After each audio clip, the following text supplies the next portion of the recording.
You know, it's really sad because I know my brother is hurting, that he's mentally ill. He's been so cruel to my father and I, and even my mother, all these years.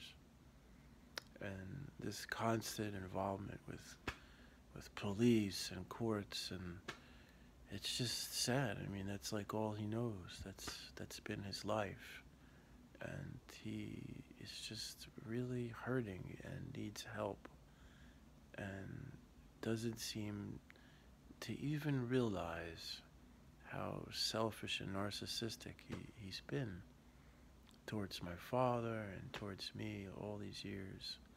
Um, it's so sad because I have a lot of love for him in my heart, but for over 20 years, he's just been constantly in trouble and constantly angry at the world and blaming everybody else, my father and myself included, for all his problems. He thinks everybody's mistreating him and that everybody is fucked up, and he can do no wrong. And he never wants to be accountable for any of his actions. It's really sad because he's never had a a relationship with someone where he's been in love and had a sense of accomplishment, and he's had one series of bad luck after the next.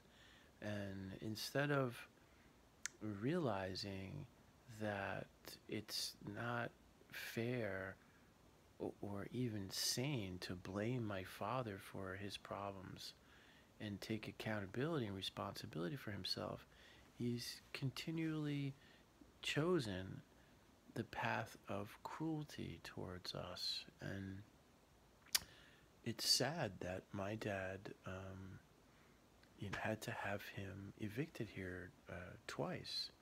And,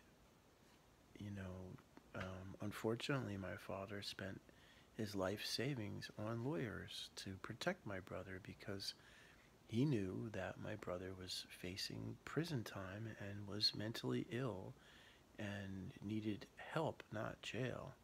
And that if he didn't help my brother um, would probably not be alive. And my dad has left the entire house and the estate and everything in my name because he knew I was going to be responsible and be in the position to eventually make money and pay off the debts and be in a position to help my brother, like we have been doing. We have been giving him money this whole time. He could only care about himself. Oh, my car's broken, or this or that, or he kept blaming us for his problems, and being totally incapable of taking care of my father. And it's just sad because now I'm the only family he's got, and he doesn't seem to realize that he just needs to remove his stuff from out of my father's studio, and get a storage place, get his shit together, get an apartment, and move on in his life, and not try to continually fight this process, this and interrupt the grieving that we're going through, and just look at me as the enemy. And the fact that he didn't even see my dad when he was dying, and instead just focused on stealing my dad's cameras and selling them and demanding that he be allowed to stay here, and save up money, and has this irrational belief that he can just be disrespectful to my wife and I, and that we somehow owe him, and that everybody owes him some free ride. Now I'm paying all the bills here. I'm paying the mortgage. My wife and I are doing the best we can, and doing the best to honor my dad's legacy, and that includes having the studio the way my father wanted it to be so that his artwork can be shown. And instead of having this basic respect for my dad, when he was evicted the last time, of removing his stuff from my dad's studio so my dad can continue working on his paintings, my brother just bullied his way and refused to remove his stuff. And he hasn't been living here. It's not his legal residence. And this fiasco that he's created, where he's committed perjury and he's lied to a judge and said he was living here. I mean, it's just, it's gone on for so long with him. He would constantly fight when I had to quit my job and drive my mother back and forth to radiation. He fought with me in front of my mom when she had oxygen tubes up her nose, and she would cry to me that Andreas just doesn't understand how sick I am, and there's something wrong with him. And my dad kept feeling sorry for him, and even though he assaulted my dad, who it was a cancer patient, and assaulted me, we had to have him evicted. We still gave him money, and he doesn't understand. I'll still help you, Andreas. I still love you. I know you're alone. I know you think the world's against you and everybody's mistreating you, but you gotta grow up and realize that you make the decisions that you make in life, and you've brought on 99% of the problems that you've brought them upon yourself. You've chosen to hang out with the wrong crowd. You've chosen to emulate people who are criminals, who are gangsters, and people who, who happen to be famous, who are assholes. And those are the kind of people that you aspired to be like. Those are your role models, because you felt like you had to rebel against your own mother and father and brother and go against everything that we tried to teach you, and everything that your family, all the values and belief systems that you were raised with. Um, and it's sad because, I know that you are hurting inside, and you're my brother and I love you, but you've taken advantage of me. You've taken advantage of the goodness in my heart, just like you took advantage of my dad. And, Andreas, not only did you never once offer to help me take care of dad, um, everybody knows that you were helping take care of dad, and that you just thought of yourself, and you just expected dad to just keep giving you money so you could rent out these venues and do your DJ and this and that, instead of actually paying for it for yourself and being responsible. You would kept getting parking tickets and speeding violations, and just expected dad to pay for everything like a spoiled brat. And it's embarrassing. It was embarrassing for dad, and I know you didn't do a lot of things you were accused of doing, but you kept getting into trouble over and over and over and over again. And instead of seeing that your dad is suffering from cancer, all you could see is your own problems. And so finally, dad, for the second time, had to cut you off, so to speak, which, we still gave you money. I gave you money out of my own pocket. That was my money that I worked for, that I gave you. And dad wrote you checks. We still tried to help you because we felt sorry for you, but to interfere with the appraisal of the artwork and the transfer of the estate into my name and dad's last wishes is just, it's just sick. And the fact that you didn't even visit him when he was dying, and instead we come home to find you here rifling through things, taking all the padlocks off of stuff and taking his cameras to sell them, and then telling me that dad was abusive to you and how horrible he was. And when dad was really sick a few months ago and he was trying to tell you he's dying, all you could say was, the house is bullshit. You should sell the house, and your artwork is bullshit, and this, that, it was so insulting to your own father. And I tried to understand why why my brother became the way he did, and there's a lot of factors to blame, but you can't blame dad. You can't blame dad for having yelled at you. And my brother, he it's like, Andreas, he's like somebody who's clinically narcissistic and manipulative to the point where he can't focus on anything else other than manipulating other people into um, some type of pattern where we're all supposed to pay your way and feel sorry for you because you're the victim. You just want to be the victim and play the victim towards everything. And the cruelty is so hard to comprehend. And I think for Dad, because he was so sick all these years, even before he got cancer, which he blamed on you, by the way. And I have to really wonder when you flipped the car over with Mom in it, and then you grinded fiberglass in the basement, and she'd go down and get bronchitis and coughing. I can't help but wonder if that's why Mom got lung cancer. But Dad wrote that he got the myeloma after seeing you in jail, after spending his life savings repeatedly to bail you out of prison and pay off lawyers and whatever kind of fees were involved with that, to get you, you know, free and clear.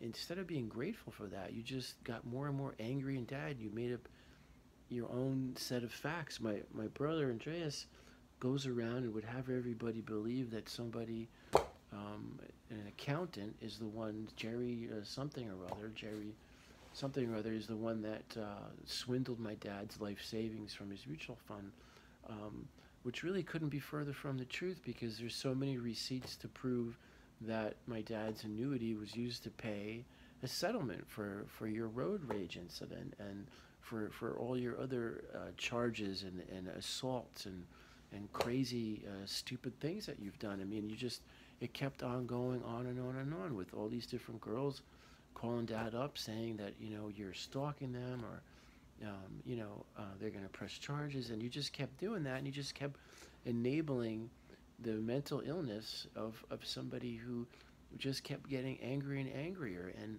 you wonder, in my mind, I wonder, how do I excuse and forgive something like that? And I keep trying to say to myself that Dad wanted me to help my brother, but the best way to do it is to make sure that I'm protecting the house and the assets and the artwork from the destructive behavior of my brother. That's why he left everything to me. And I agreed with my dad that when I get some sales from proceeds of the artwork, I'll give some to my brother Andreas. So, the quicker that he understands that, the better off he's going to be. Because right now the sales are being held up by his inability to cooperate and remove his stuff from the studio there's just requires a simple waiver and things to move through the court and a simple process, but he's just tried to make things as difficult and as painful as possible. And I say to myself, well, how could I, because a lot of my friends and family are like, how the hell are you even forgiving this kid? He's not your brother anymore. He's like a monster. And I say, well, it's because he's mentally ill. My brother has a mental illness. When he got done with his paratrooper training, the first thing he wanted to try to do was try to kill me and beat me up. And I would just wrestle him to the ground and subdue him, hold him in my arms, be like, oh, I got the baby in the cradle, like a cradle wrestling move, doing my best not to hurt him.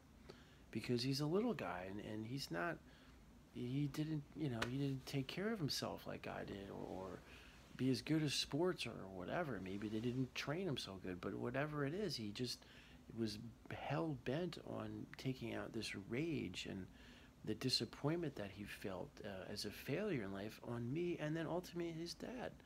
I mean, 5 years ago, or maybe 6 years ago now, he decided to just park his way and squat his way into this house and backyard and threaten me and assault me. And my dad, being a cancer patient, very fragile, just could not accept being assaulted by his own son, and called the police. And Andreas grabbed my dad's cell phone and ran down the street. And I mean, I say to myself, well, everybody has that retarded sibling or relative, or somebody who's autistic or has Asperger's or on the spectrum or whatever, and has to understand that their family member is sick. And because he has a felony, and he could have explained to a lot of people what happened, that some guy jumped on his car and he took off because he was scared, slammed the brakes, the guy fell off. And he could have explained that that's why he has a felony, and maybe gotten a lot of more job applications. But he's never had those kind of communication skills, so he feels like he's been stuck in life and it's just raw deal. But he has a conviction and a record that makes it hard for him to move through society, and to find jobs. But he's never sort of like owned up to sequential thinking. Like, for example, my brother kept sending bills to my dad, from the dentist and from the hospital, because he refused to sign up for health insurance, refused to sign up for the Obamacare health exchange, for the Medicaid, and refused to show up to his traffic violations, his court dates. And it just kept being a financial burden to my dad.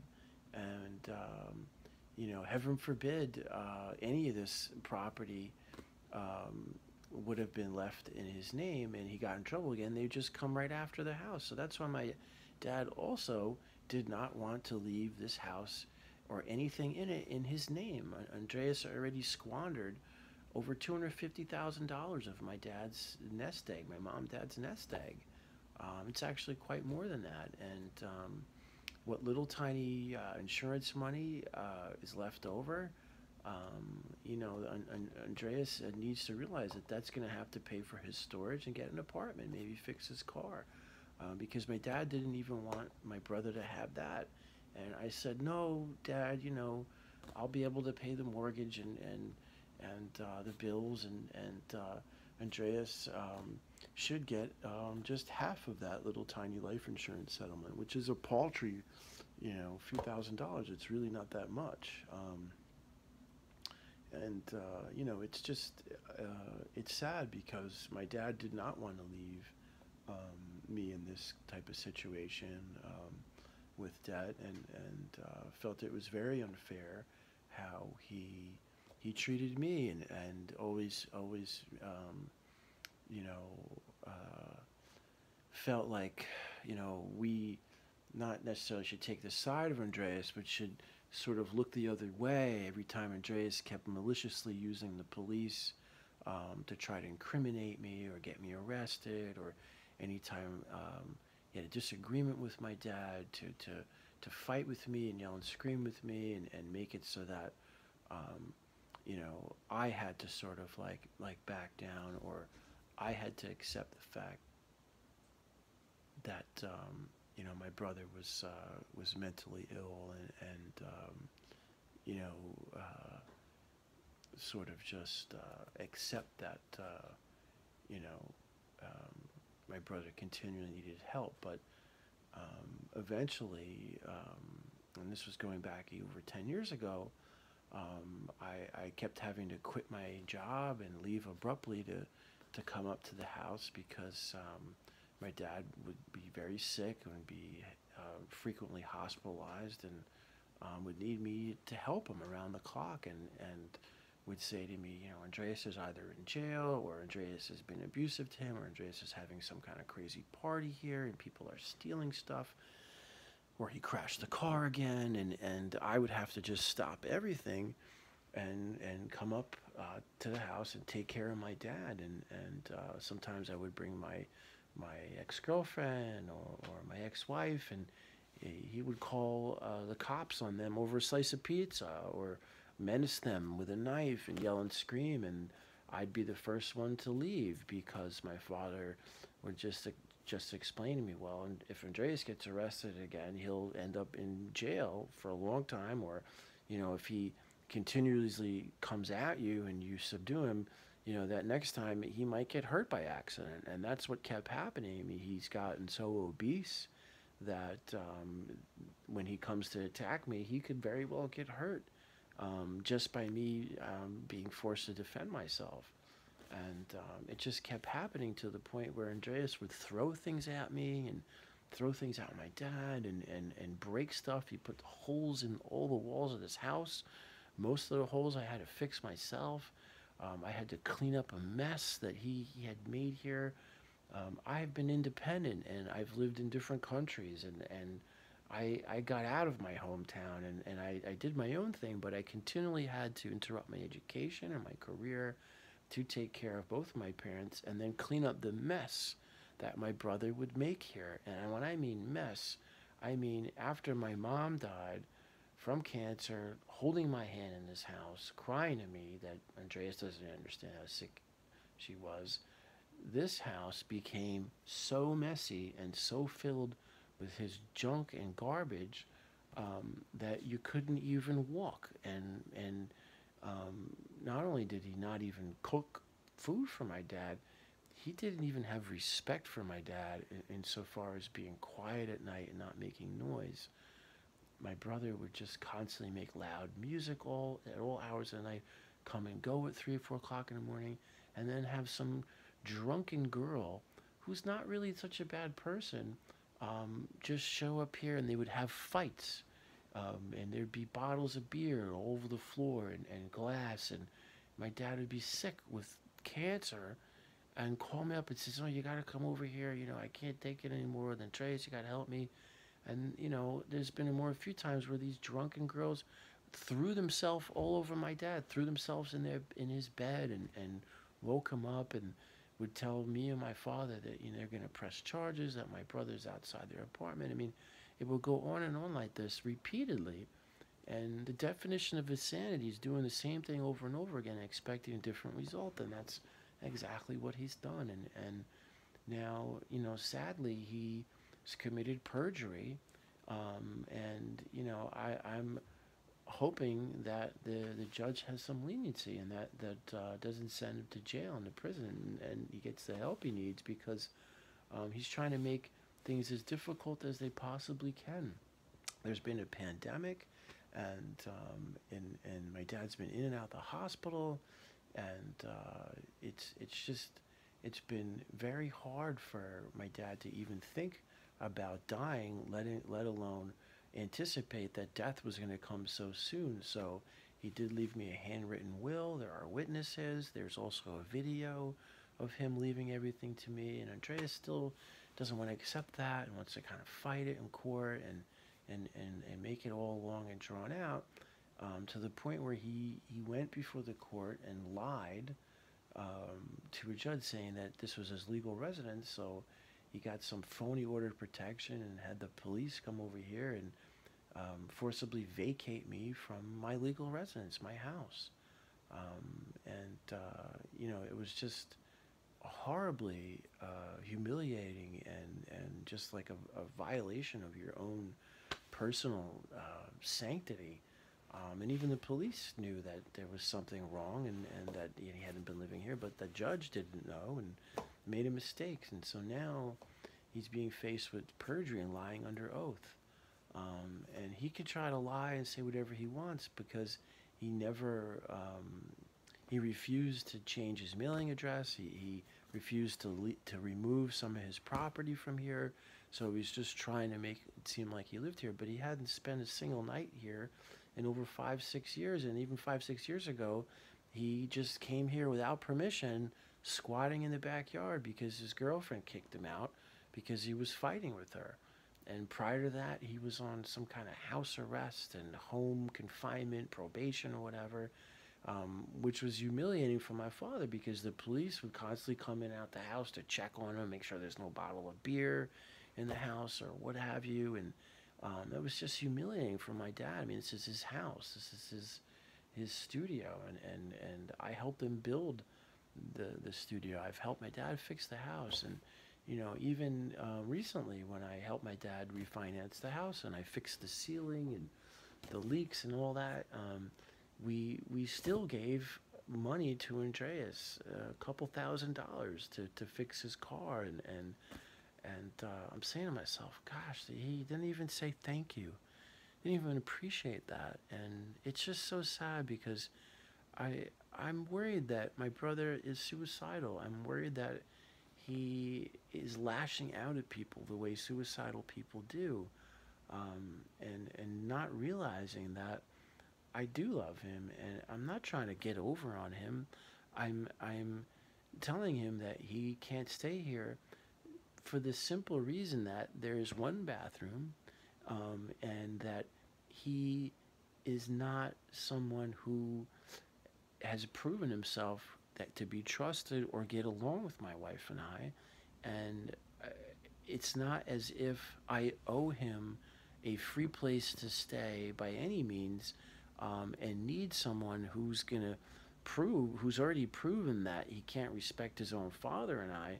Why should I let that person, whether it's even if it's my brother or not, why do I have some kind of obligation, um, to let my brother stay here for free when I'm the one who's paying for everything, and he has no respect. I mean, he's liable to have people come and go all walks of night, and even when I started to say to him, well, if I am going to let you stay here, it goes against my better judgment because Dad didn't want him staying here. Dad didn't want me to let him stay here.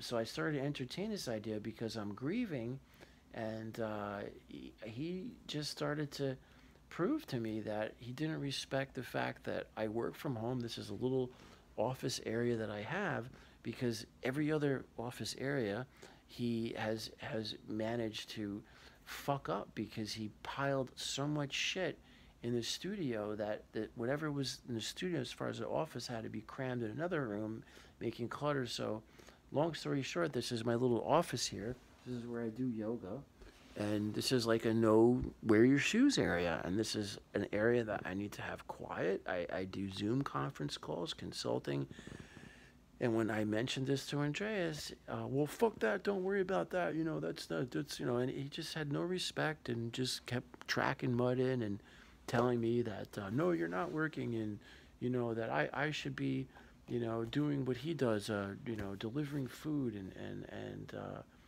it's just that he wants everybody to think that he was the one taking care of my dad, and that I'm some kind of horrible, drug-addled, crazy person. And you know, I, sure, I'm a little crazy, but I know right from wrong, and I'm a good person. And if you think I'm crazy, well, my brother's just batshit fucking nuts.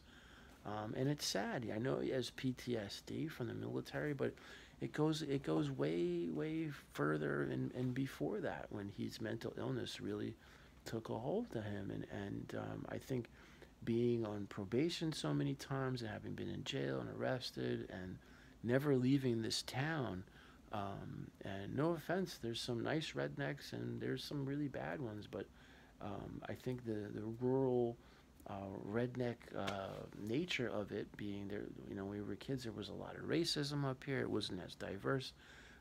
Really kind of like isolated him and prevented him from growing. But he's always struggled. He had hyaline membrane disease as a kid, so he was born not breathing good. He was always a little slow, and when my mom paid for him to go to college, he didn't appreciate that, and he flunked out of every single class. I mean, how do you flunk out of every single class? And he tried to go to work, in a department store and go to college, and we were telling him, look, that's too much for you. If you're not good at academics, how are you going to go to work full time and go to school? And he didn't listen, and he failed miserably. The same thing, with the military. It was kind of like a failure for him because he was not cut out for that. And as much as we had some father figures that were close friends of my dad who were soldiers and taught us a lot of discipline, because my dad was very sickly and really couldn't play much sports with us. We have a lot of respect for military. There's some decorated veterans in our family. I was brought up to believe that, wherever you lay your hat is your home, and you fight your own battles, and um, you know um, to go off and fight wars that you didn't start, or whatnot, really just wasn't like appealing to me. And I remember seeing a lot of Vietnam vets come home, injured, damaged, and crippled, and thinking, well, yeah, I'd sign up, but I would like to be my own free agent or my own mercenary, but not part of some kind of institution. And then having been institutionalized myself for marijuana made me very jaded towards my country. And I think that um, Andreas sort of just took that and did the flip side and ran with it and decided to become the opposite of me and his parents, and got brainwashed to some extent to think that artists are pansies, or sissies, or wussies, or whatever, or that people would say to him, well, look at your crazy brother, and look at your parents, they're poor, they're broke, artists are, it's bullshit. And he became, aspiring to be some kind of rapper, some materialistic, ghetto, urban, kid from the suburbs, and that really backfired on him too. And being the only white kid in a predominantly African American dominated industry, with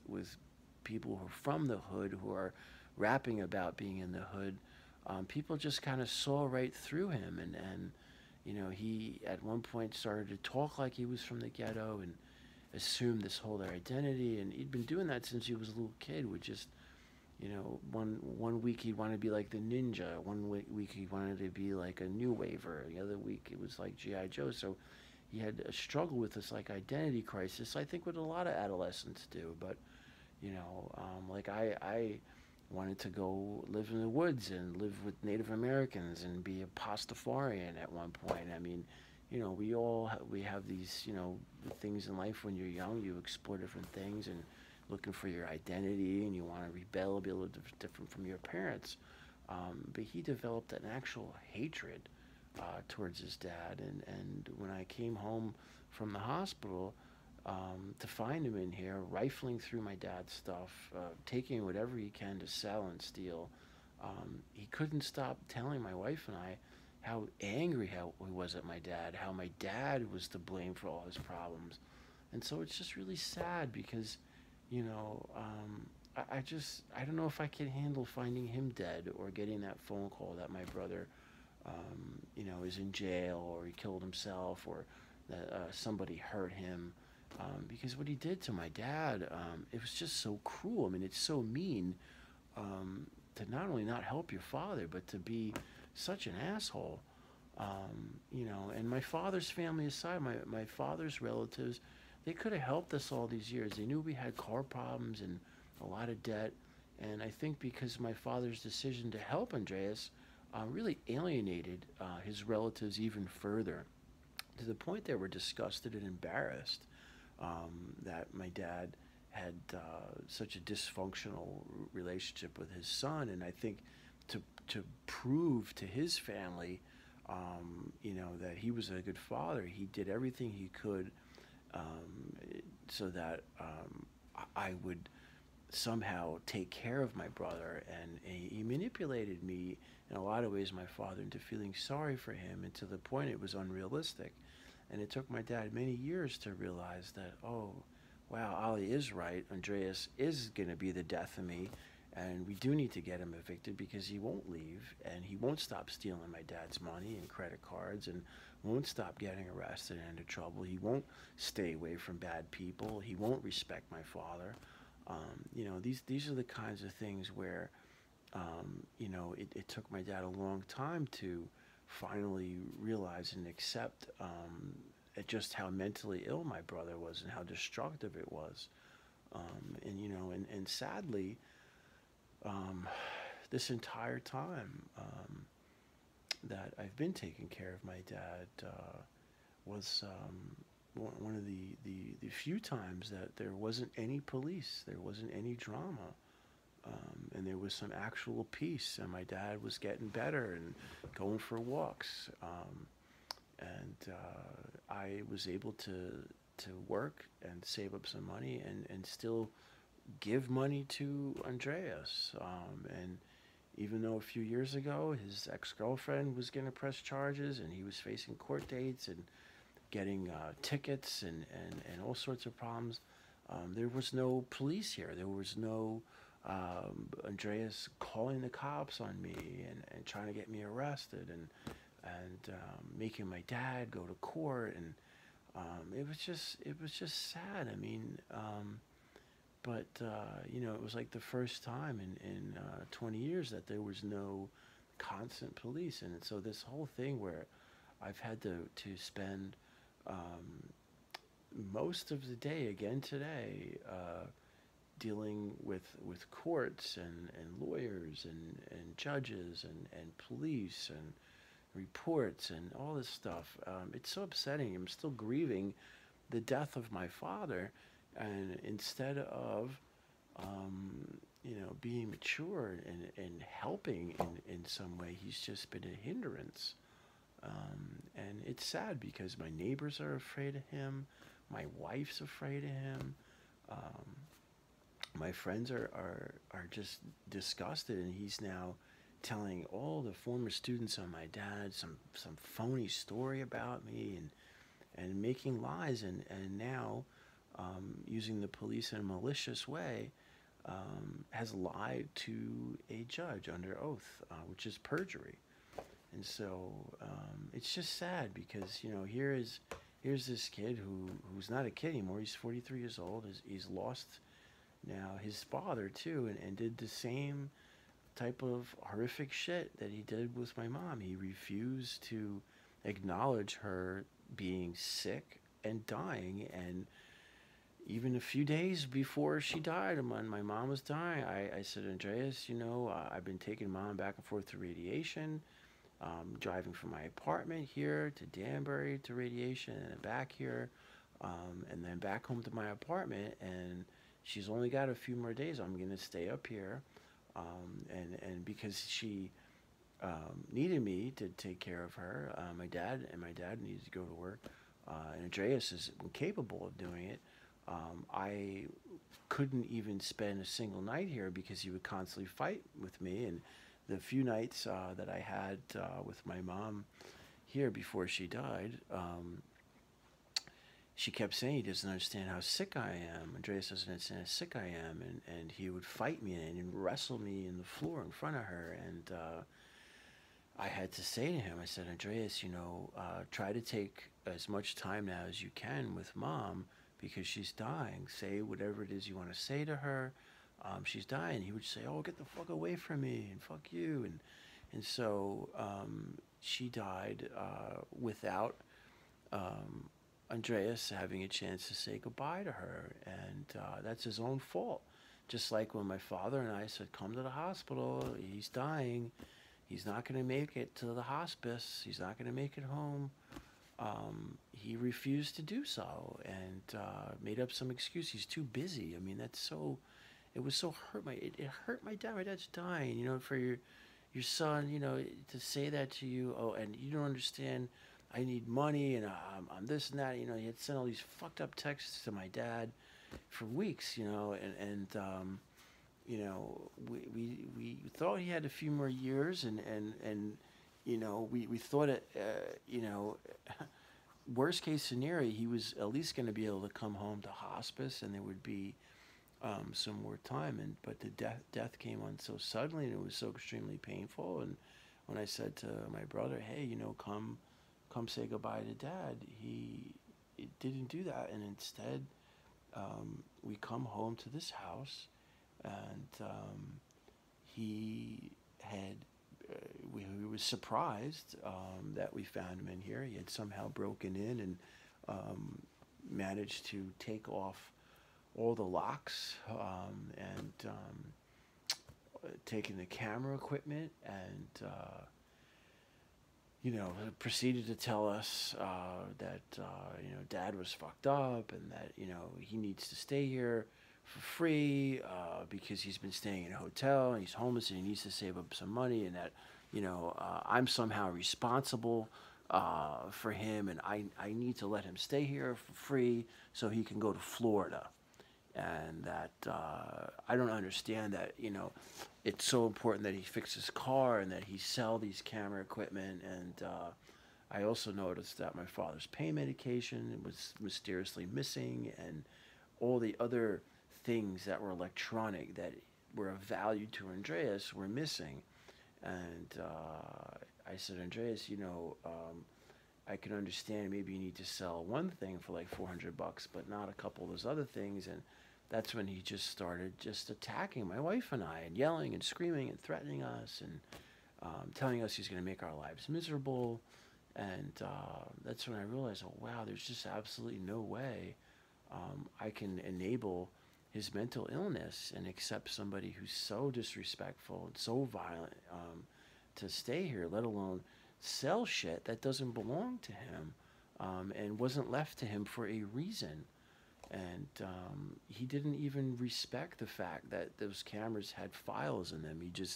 I had to say, oh, make sure you take the memory card out. And he just took it out without even checking to see if everything was really saved correctly, or what was on the camera, or asking me if there's any kind of sentimental value or what have you, as if it was such an urgent thing that, he needs to sell this to pay for his hotel and his car. And instead of getting an apartment like most people do, they get an apartment. They don't stay in a hotel every single night and live beyond their means, or let alone drive a car for food deliveries that's all beat up until your car is run into the ground. It's just, he just doesn't have the logic or make sense. He thinks he's just going to be famous overnight, and instead of like building up some kind of reputation and working towards that, he just figures that he's going to pay for the VIP ticket and go on stage and, coattail ride some celebrities, and that we should just keep giving him money so he can hang out with celebrities, and that's how he's going to be famous. And, it's sad because if you listen to the music he makes, it just sounds awful. It sounds like somebody keeps changing a radio station, it has ADD, and as if it's a 10, 11-year-old kid who's sitting in front of MTV and who's never matured past the age of about 11 or 12. And that's exactly where his mind is at. My mom and dad figured, oh, let's just leave him alone. And that's what they did. They let him alone, and they spoiled him, and he kept watching MTV and MTV Raps to the point where he became delusional about reality and so far out of touch with reality, that he just kept getting in trouble and kept getting people attacking him. They wrote the N-word all over his car several times. They smashed his windshield. I mean, he would run over a street sign and drag it all the way home, and have cops over here, and then yell and scream at me and my father. And he never even, in over 20 years, participated in any holidays or birthdays, or made an effort to wish my dad happy birthday or Merry Christmas or anything like that. And it was sad because we still tried to encourage him to come over here for the 4th of July or to come for Christmas, and he would just refuse to participate. He did set off some fireworks, I remember, a few years back, and he wouldn't talk, he wouldn't say anything, and he still has this thing of, when you walk in a room, I was taught to say hello or bonjour or good afternoon, guten morgen, or whatever have you, a greeting. And he doesn't have that basic etiquette of acknowledging your presence and saying hello, just like he doesn't have the basic empathy, like somebody who has Asperger's or autism does, where they don't recognize your feelings and acknowledge your feelings. What Andreas does when confronted about something that he did that was wrong, that upset you, instead of saying, I'm sorry, or recognizing your feelings, he starts saying, oh, you're overreacting. So the first thing he told me was, stop crying, you sound like a baby. My dad just died. My dad was my best friend. He suffered.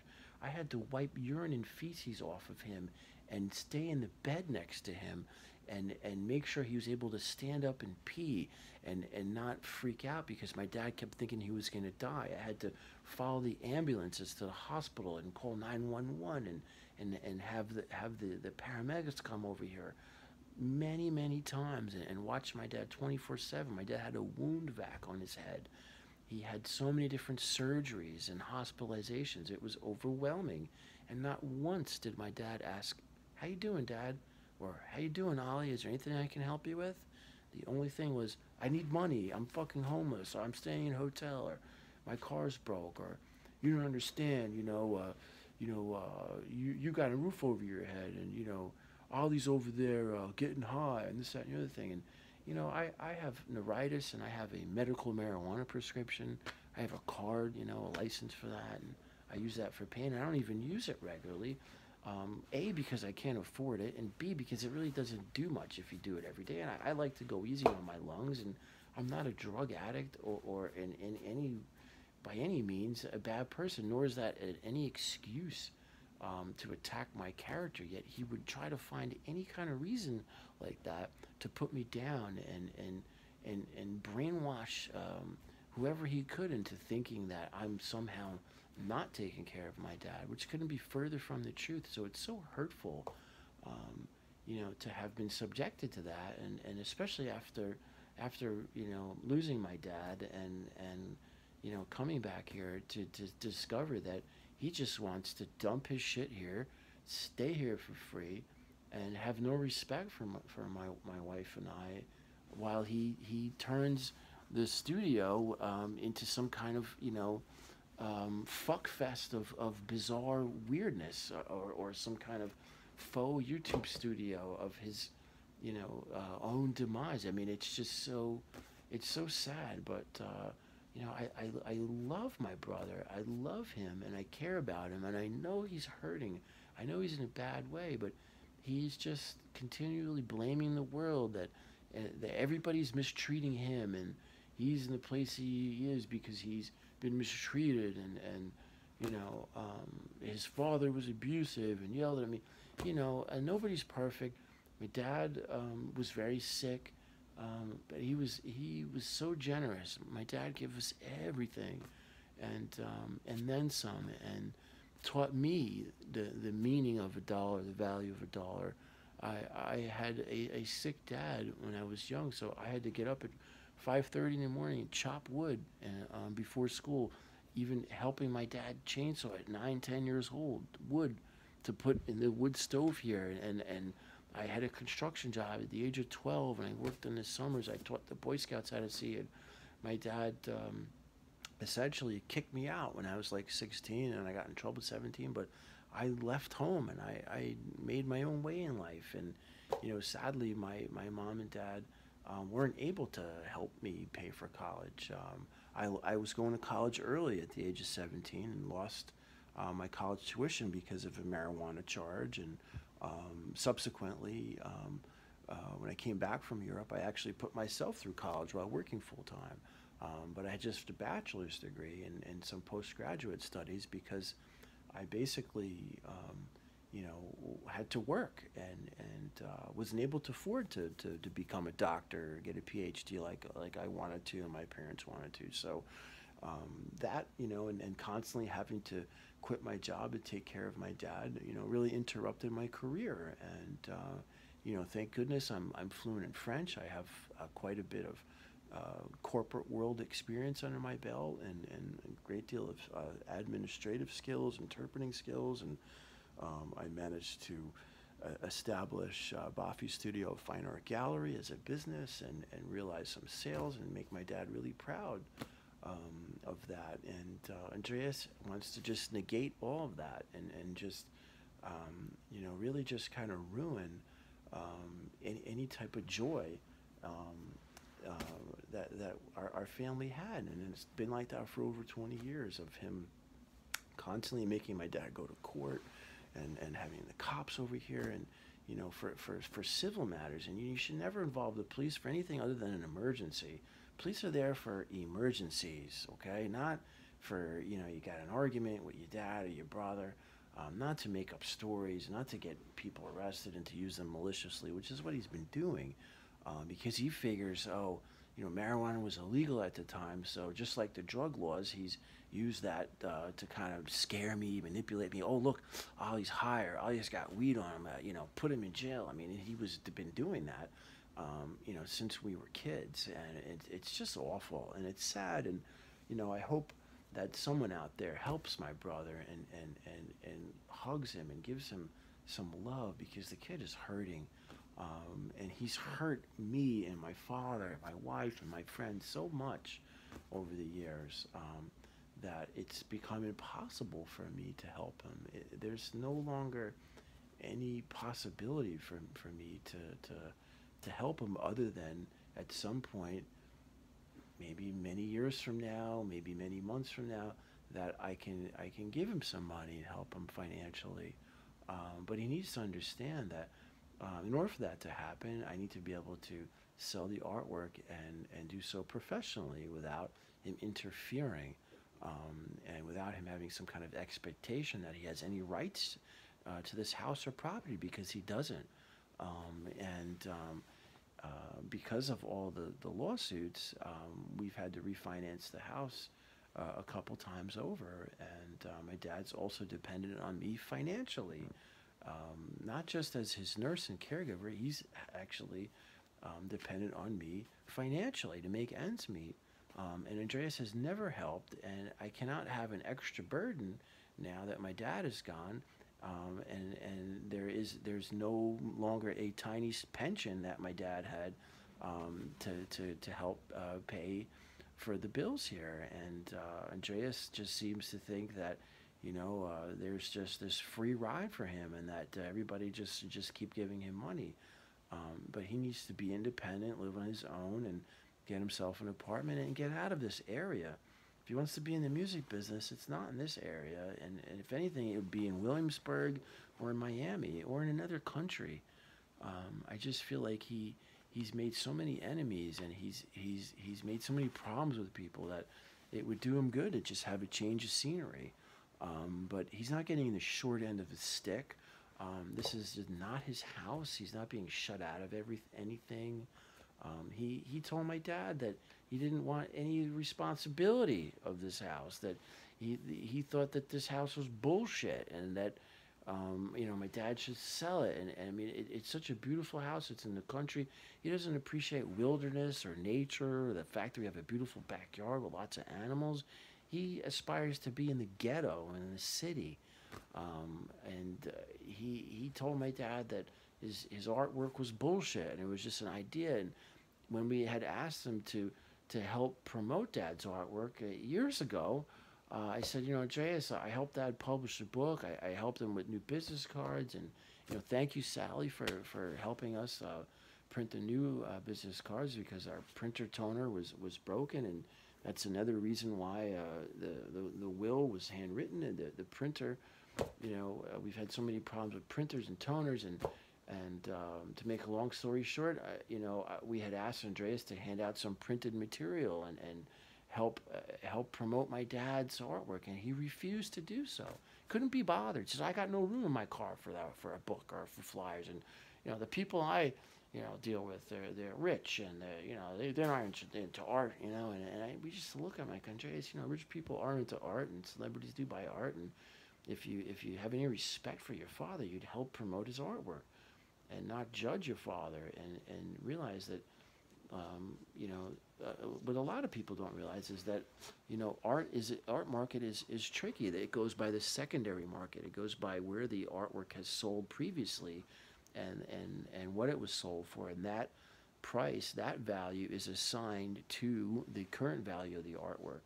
And my father, having ulcerative colitis long before he had cancer, meant that he was often hospitalized and too sick to actually network and hang out and promote his artwork. And my father made some poor decisions in terms of how to market his work. He published the book without putting a website, a web address inside the book, or a business card, and the .com website had no SSL certificate, so I'd be handing out my dad's business card to the likes of Harvey Keitel and Charlie Rose and all these other celebrities, and they would go home and go on the computer and type in BernardBaffy.com, and it would say, "Oh, this site has malware, has no SSL certificate," and I didn't even know this. So I had to really, from the ground up, build this grassroots organization that we know today as Baffy Studio Fine Art Gallery, to honor my dad's legacy, and to offer these beautiful prints like the one behind me, for interior design solutions and home decor. And Andreas would have everybody believe that this is some kind of joke, or that he had something to do with it. I mean, he's so delusional and so full of anger, and it's not jealousy per se. It's this resentment and anger he has towards my father and I. That's just really sad, and my mom knew that there was something wrong with them, and so did my dad, and it really disappointed a lot of our friends that my dad kept facilitating Andreas's crazy lifestyle, and reckless behavior. So yeah, so this is the journal entry for today, which was spent, again, dealing with the aftermath of Andreas's abuse and misuse of the police and the court system, and his refusal to respect my wife and I, and he just doesn't get it.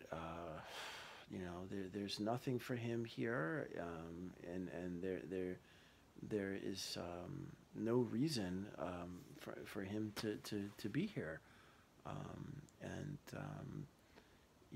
it's been left in my name to protect it and respect it, and that's what I'm going to do, and I cannot allow my brother to forcibly force me to sell anything off, or to mismanage things, and he's just so greedy and self-centered that he would just ruin a lot, and I promised my dad I'd never sell this house, and that I would fix it up and make another bathroom and honor his legacy, and make paintings myself in that studio, and that when sales do come in, and the profits start accumulating, that day when Andreas calls me up and says, "I need help, I'm in jail, or my car's broken," I will be able to send him some money, because that's what mature people do who make money. They help other people, and it's really sad that, except for my cousin David, who did help a little bit, my own cousins never offered to help my dad. They never even, I have a cousin who's a real estate attorney. She never even, offered to help us out. They have quite a better financial situation than we do. Never offered to lend my dad a car, or recognize the fact that he was very sick, and that he squandered his life savings to protect his mentally ill son, and that we could have used some help. I'm not the one who's gonna abandon my parents in a nursing home, and hire some home health aide for $300 an hour. I was an unpaid caregiver. My dad didn't have Medicaid. He had a small pension, so it disqualified me from getting any type of financial assistance. And I've put my life on hold to take care of my dad, and my brother refuses to respect that or acknowledge that, and seems to think that I've had it easy, and doesn't realize that he was evicted here for assaulting his dad and I while my dad was battling cancer. Not once, not twice, but a half a dozen times. And it's just so sad that he can go around now and just badmouth me to everybody under the sun, and make up some bullshit story. It's sad, because he's mentally ill, he's hurting, and if it wasn't my brother, my goodness, there was no way I'd be able to forgive him. But I know that he's hurting, and that deep down he knows he's wrong. He did wrong, and he knows that he was cruel to my dad, and it's sad because I don't know how I'd be able to live with that. I'm not mentally ill, so I think that the way he's dealing with that is because he's mentally ill, and he's telling himself an alternative set of facts, and making up a story that oh, that wasn't dad, or that was dad sick, or that dad didn't want him to see him, or some other kind of shit, um, and making it that, he seems to deny the fact that my dad had to have him evicted here several times. Seems to want to deny the fact that I took care of my father, and make some alternative reality in his mind, and that's what mental illness does. It makes people somehow have an unhealthy coping mechanism, or some kind of fabricated mental hallucination, because they have some kind of pain that they never quite were able to deal with. And you know, it's my flesh and blood. It's my younger brother, and I feel bad for him. I hope he doesn't end up in jail. I hope he doesn't get punished. And I hope he doesn't try to manipulate the legal system in some way. And it's just really sad, because my dad really wanted me to protect this house and his artwork, and felt bad leaving me, in such a difficult situation. And he felt bad that my brother was so disturbed, and such a threat, and that I had to deal with the abuse of my brother while taking care of my father. So anyway, it's Tuesday, it's March 1st, and this is my journal entry for what's been going on in my life. Every day is still an holiday.